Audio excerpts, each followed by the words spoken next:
What's up, Vikings Nation? Can you feel that energy from US Bank Stadium still echoing through Minneapolis? Because today's Minnesota Vikings news is about more than just a dominant win. It's about the future of our backfield and a hometown dream that might just become reality. And trust me, if this move happens on draft day, the entire league is going to be talking about the Vikings. Picture this: September 21st, 2025, Week 3. The fourth quarter begins at US Bank Stadium, and the crowd rises as one. The Minnesota Vikings are dismantling the Cincinnati Bengals 48-10, and the Purple Sea is roaring. That type of dominance doesn't just energize a stadium, it sets expectations. But here's the hook. What if the next roar inside that building comes from a kid who grew up just 10 to 15 minutes away from it? What if the next explosive playmaker in this Vikings offense is a Twin Cities native ready to carry the torch? Let's talk about the elephant in the room. Running back might quietly become one of the sneakiest needs for the Minnesota Vikings this offseason. And it all hinges on what happens with veteran Aaron Jones and a potential cap-related decision. If the Vikings move on from Jones, suddenly the depth chart looks very different. Jordan Mason is under contract, yes. Solid back? Absolutely. But does he carry the full load alone in a Kevin O'Connell offense built on versatility and explosiveness? That's where things get interesting. And with Ty Chandler and Xavier Scott potentially hitting free agency, the room could get thin very fast. That's why this conversation isn't just speculation. It's strategic. Now let's introduce the name that has everyone buzzing. Emmett Johnson, Nebraska running back, Twin Cities product, and someone who might just be the perfect storm of talent, timing, and hometown pride. At 22 years old, Johnson isn't just another draft prospect.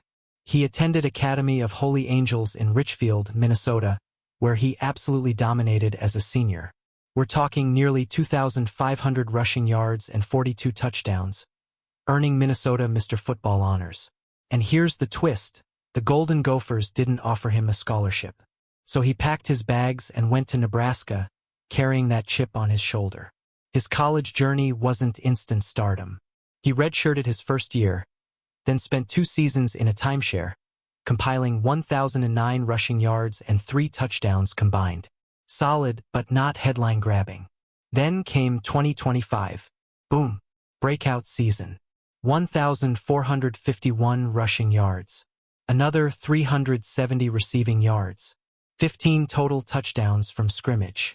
That's not just production, that's evolution. And Vikings fans, this matters because in Kevin O'Connell's system, you need backs who can catch, create in space, and punish defenses downhill. At the NFL Combine, Johnson didn't hide his feelings about Minnesota. He said it would mean a lot to play for the Vikings. He grew up in the inner city, lived just minutes from US Bank Stadium. He had a formal meeting with Kevin O'Connell. Imagine that full-circle moment. From sitting in the stands as a kid to wearing purple under those same lights. That's storybook stuff. Now let's talk draft buzz. Mel Kiper Jr. has him ranked as the 3rd best running back in this class. That's serious company. He's only trailing Notre Dame standouts Jeremiah Love and Jadarian Price.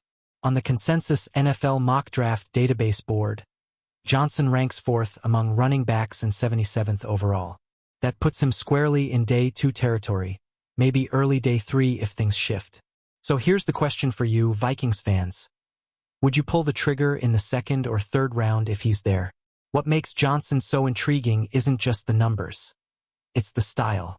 According to PFF analyst Trevor Sakima, his game is built on elite vision and some of the quickest feet in this class.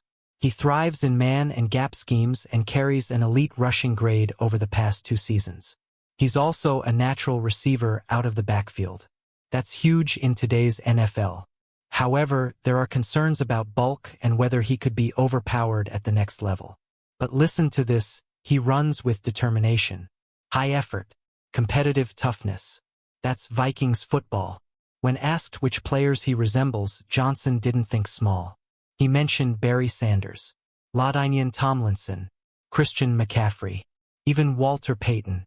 And then he brought up a name that hits home for every Minnesota Vikings fan: Adrian Peterson. He talked about that downhill, violent running style, finishing runs moving forward. That edge. Now let's be realistic. Comparing yourself to legends is one thing. Becoming even a fraction of that is another. But the mentality, that matters. And here's the roster math again. If Aaron Jones is on the chopping block, Mason becomes your primary back. But every great backfield needs a sidekick, thunder and lightning. Johnson could be that lightning, or maybe even more. Our own draft evaluations highlight that he thrives in zone schemes and was one of the most explosive playmakers in college football. He had 36 carries of 10-plus yards, tied for 6th in the FBS. And get this, he led all FBS running backs with 46 receptions. That tells me he's not just a runner. He's a weapon. At 5 feet 11 inches and 200 pounds, he's got a sturdy frame and breakaway speed. He can change direction on a dime. That fits beautifully in a modern Vikings offense built around spacing and mismatches. So let me ask you directly, should the Minnesota Vikings prioritize running back in the middle rounds? Or do you believe Mason plus a cheaper veteran option is enough? For a franchise looking to get younger, cheaper, and more dynamic in the backfield, bringing home a Twin Cities native with 3-down potential checks a lot of boxes. If the board falls the right way on day 2, and Emmett Johnson is sitting there, Purple Destiny might be calling. And if he becomes even close to the player he believes he can be, the Vikings may have found not just depth, but a future star. Drop your thoughts in the comments right now. Would you draft Emmett Johnson? What round makes sense? And how do you feel about potentially moving on from Aaron Jones? If you're loving these Minnesota Vikings news updates, smash that like button, subscribe to the channel, and share this with every Vikings fan you know. Because this offseason is heating up, and we're breaking down every move together. Skol!